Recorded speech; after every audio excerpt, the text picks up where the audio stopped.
welcome back. If you've just joined us, you're watching the news at 10 on Channels Television, coming to you live from Lagos. Now, we've been covering the three-day summit of the Nigeria Economic Summit Group, which has just ended in Abuja. Let's go live to Abuja now, where Sulaiman Alede is standing by. Hi, Sulai.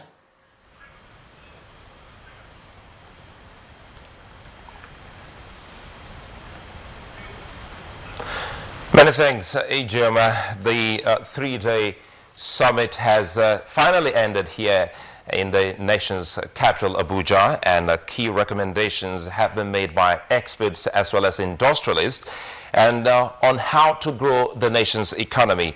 Joining me now on the news at 10 is Mr. Olaoye Jayola. He's the Chief Executive Officer of the Nigeria Economic Summit Group.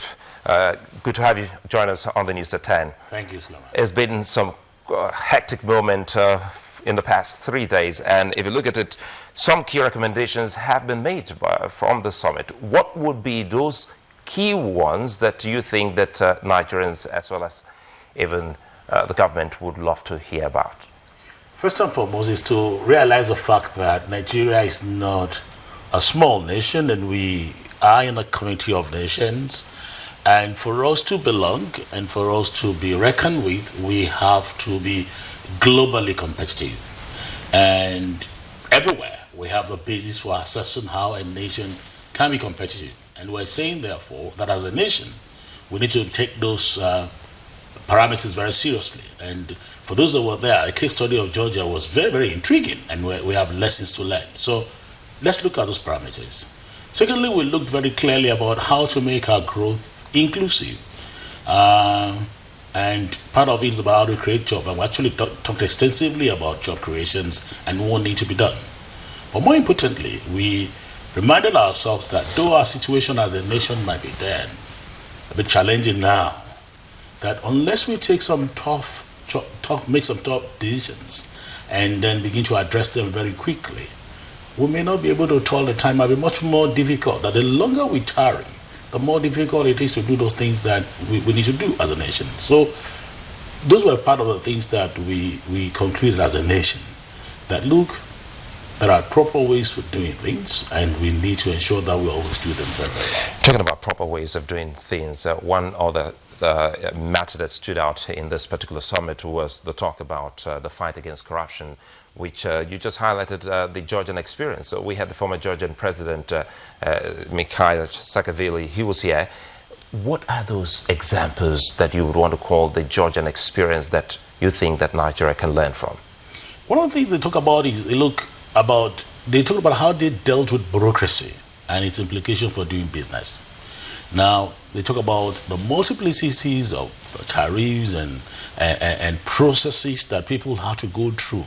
And that the more bottlenecks you have, the more processes you have in place, the more the tendency for corruption to thrive. And so, as much as possible, make the process for doing business very, very simple. I mean, the use of permits, the use of regulation, the use of licenses to a large extent be discouraged. And let's talk about that. But beyond that, they actually, they were so fascinating about how you can get businesses done. That, look, you can start businesses within a space of a couple of hours there. And so we really realized that, look, as a nation in Nigeria, we have too many laws, some of those laws are obsolete, some of those laws are actually they work at cross purposes. And not only do we have them at the federal level, they impede them at the states and at local level. And so the earlier we remove all these things, the better. And all these things are grounds for breeding corruptions. And again, we talk about the lack of institutions. The fact that, look, policies come and go, they get assaulted, it's a function of who is there and there.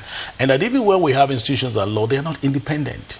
And one key area you touched on now has to do with bureaucracy, which we know that when it comes to the speed with which you can do business in Nigeria was one point that former President Goodluck Jonathan, the administration, also tried to sort out. It would mean that it's still very much there. So how do we put all of this into perspective to the extent that we can drive them to a great conclusion and fix them?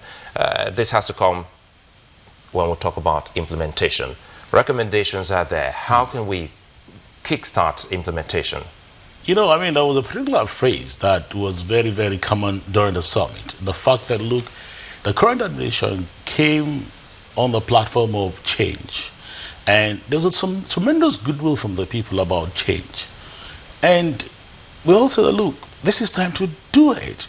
Just do it. I mean, the president have a lot of will, a lot of regard, locally and internationally. And the expectations of the people is that don't deter, do a lot of things. I mean, we have quite a number of institutions that reports have been done that, you know, some of them are duplicating work, some of them are just they are not knowing what. In fact, in the case of that, he told you that, look, when they asked you what you were doing as a department and you didn't know what you were doing, you were off. So the key thing is we should just do it and move on. We'd like to thank you so much, Mr. Alayo Jayola, the CEO of Nigeria Economic Summit Group, for speaking with us on the News at 10. Thank you very much. Well, we'll go back to our Lagos studios with Ijoma. Thanks a lot for that, Sulaiman. Now let's move on to some security matters, where the fight against Boko Haram in the West African region may have received a boost as the United States has concluded plans to send 300 military personnel to Cameroon. The presidency has welcomed the move by the U.S. government, as reports quote the president's spokesperson Malam Garba Shehu as saying the decision is a fulfillment of the pledge of the U.S. government to support the offensive against Boko Haram in Nigeria. The Nigerian military has commended the move and suggested that the fight can only be won collectively with partners cooperating with the nation. Last year, it said that America provided intelligence, surveillance and reconnaissance expertise to Nigeria in the hunts for more than 200 abducted schoolgirls from Chibok in Maiduguri, Borno State. The assistance is believed to have included drones and spy planes, as well as up to 80 military personnel. The Chief of Defense Staff, General Abayomi Olonishakin, has again given Nigerians and other residents in the country the assurance that the armed forces will continue to work towards eliminating insurgents and acts of insurgency being perpetrated by members of Boko Haram. General Olonishakin says synergy among all security agencies will help the nation surmount the challenges of insecurity. He also advised the naval officers and other security agencies to remain resolute in the fight against the insurgency. The CDS said this at a training event for officers of the Nigerian Navy in Abuja, and the Chief of Naval Staff, Vice Admiral Ibok Ibas, who is also on the same page with General Olonishakin, believes that the nation will benefit from the attainment of high-level self-reliance, which is dependent on research.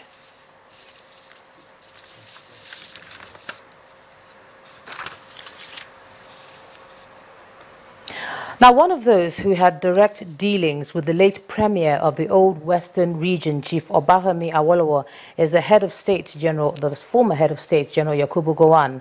General Gowon is in Ikenne, the Awolowo's hometown in Ogun State, to commiserate with the family on the death of Madam HID Awolowo, whom he describes as a dependable, selfless person. The former head of state also used the occasion to call on Nigerians to support President Muhammadu Buhari's administration.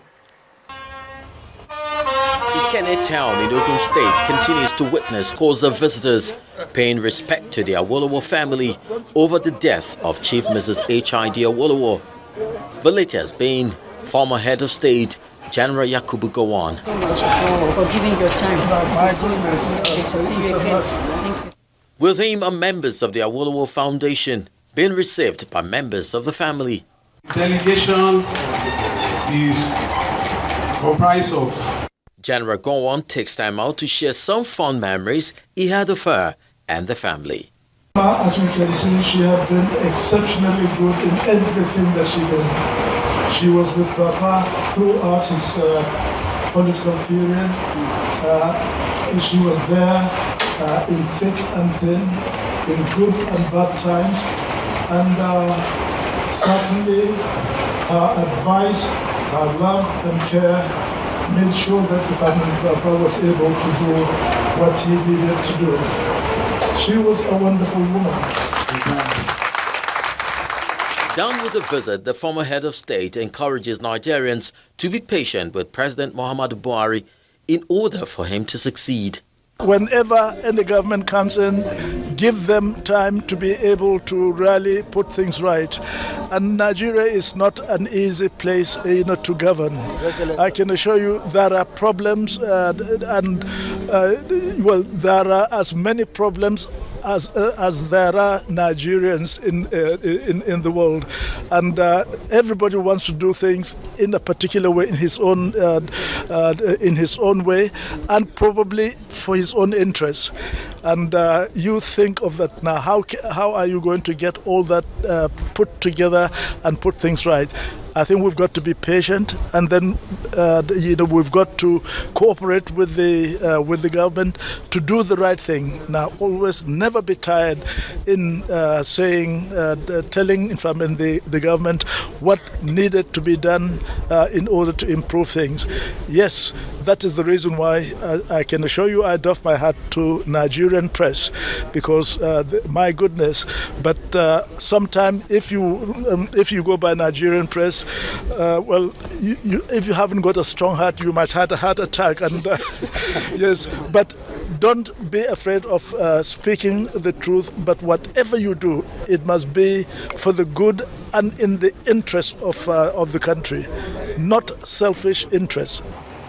One thing this administration can learn from the Awolowo's family is total support for education, which remains key to nation building.